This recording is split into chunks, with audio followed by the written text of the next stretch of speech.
Hello everyone, it's Louisa, and in today's video, I'm going to be doing a movie review for Wallace and Gromit, Vengeance Most Fowl. If you are a returning viewer or subscriber, thank you so much for coming back. I really appreciate the support. And if you're new around here, hi, my name is Louisa, and I'm just a gal that loves to incorporate her childhood loves and hobbies into her adult lifestyle. And one of those loves is Wallace and Gromit. A little backstory, I have loved Wallace and Gromit. I always watched the shorts all the time. As a kid, I think my favorite short was A Grand Day Out, or that's the one I watched the most.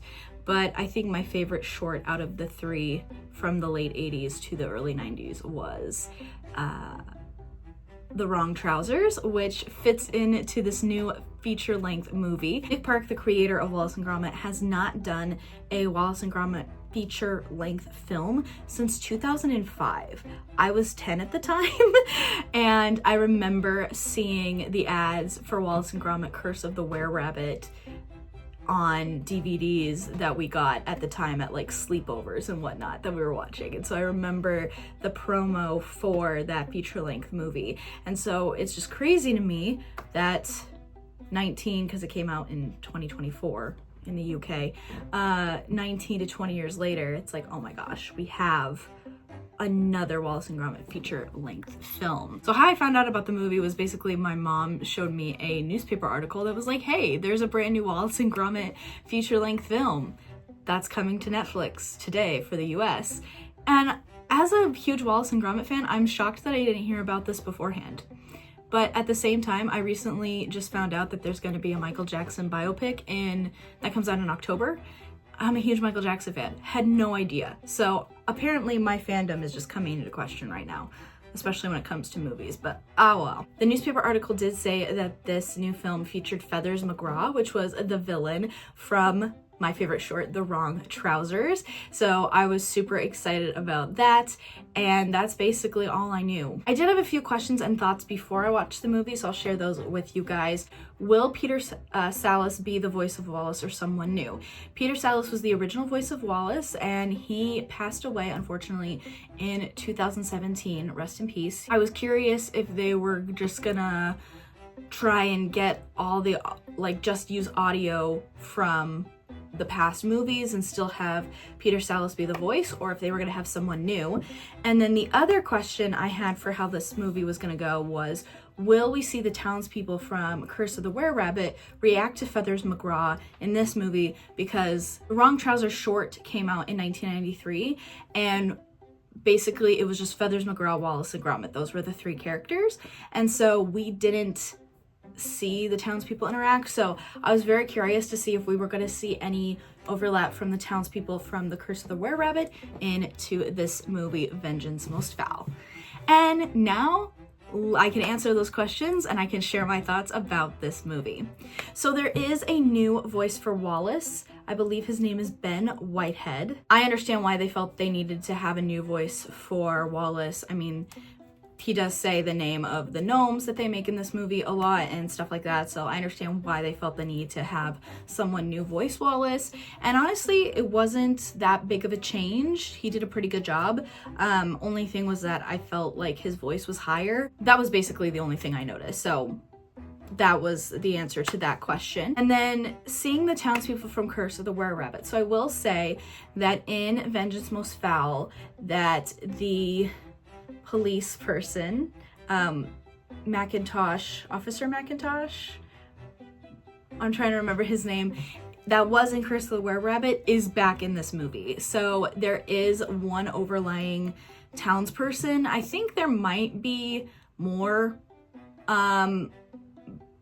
just like recognizable figures from that, but that was really the only one.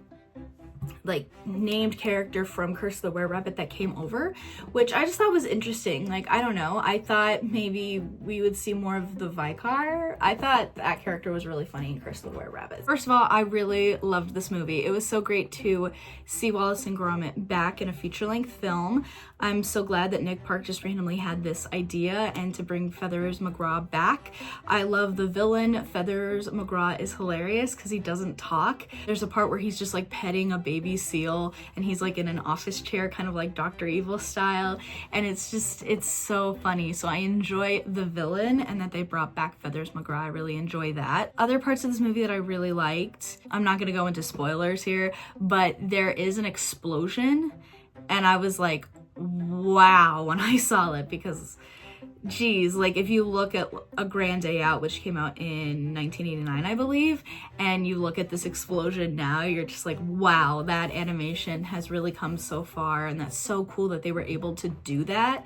I just was like, oh my god. I don't think, what, 35 years ago, Nick Park would have thought he could do an explosion like that, and that was really cool. So it was like a proud moment of like, look how far you've come. This is so cool. And honestly, it's just a joy to be in this world again. Like, that's what's wonderful about Wallace and Gromit, is there's this timeless quality to them, where they were introduced in 1989, and here we are in 2025, and they're still popular. I still love them and they're great. So there's just something really wonderful and timeless about them that I'm glad we still have them. So here are some of the things that just didn't work as well for me, or just some things that I was like, about. So this movie, the main plot focuses on garden gnomes and gardening. And to me, that was kind of an interesting choice because, I don't know, I figured like Wallace and Gromit both would be a little scarred after what happened in Curse of the Were-Rabbit, where they were growing vegetables and all the gardens had havoc. Like, I just kind of figured maybe Gromit would not be into gardening after that harrowing experience.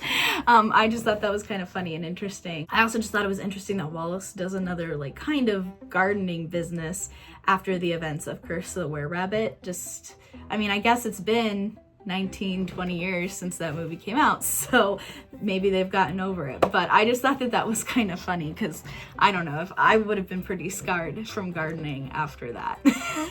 And also what kind of didn't work for me, and I guess it is just sort of a character thing, but Wallace is he's smart, but he's stupid. He's lovably stupid and not fully aware of things that are going on, and that's like what makes his dynamic with Gromit so great.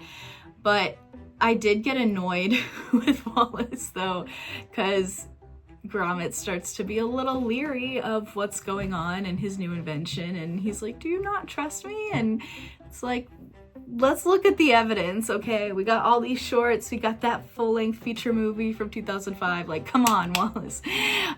So that part to me, and also I feel like, again, it's just kind of the character. I kind of would wonder if one of your inventions is starting to be a little off, would you not look at your past experience and be like, maybe Gromit has a point? But those were the only things that really I was like, would have liked a little bit more clarity, or maybe didn't work as well for me.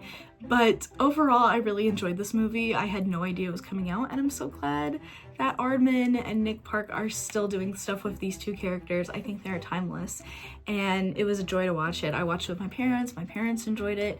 I think it's a great movie for kids, and then it's also fun for adults because there are a lot of sight gags and jokes and lots of fun stuff there. But I'm proud to report that Wallace and Gromit are still going strong in 2025, and that makes my childhood heart and just my adult heart, my heart, happy.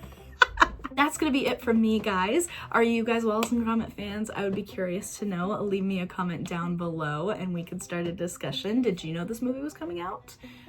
I'd be curious to know. Please give this video a thumbs up if you enjoyed. If you want more of me, you can find me on Instagram at louisa.ruby, and for the time being on TikTok at WheezeQueen3. But thank you guys so much for watching, and I'll see you all again soon with a brand new video.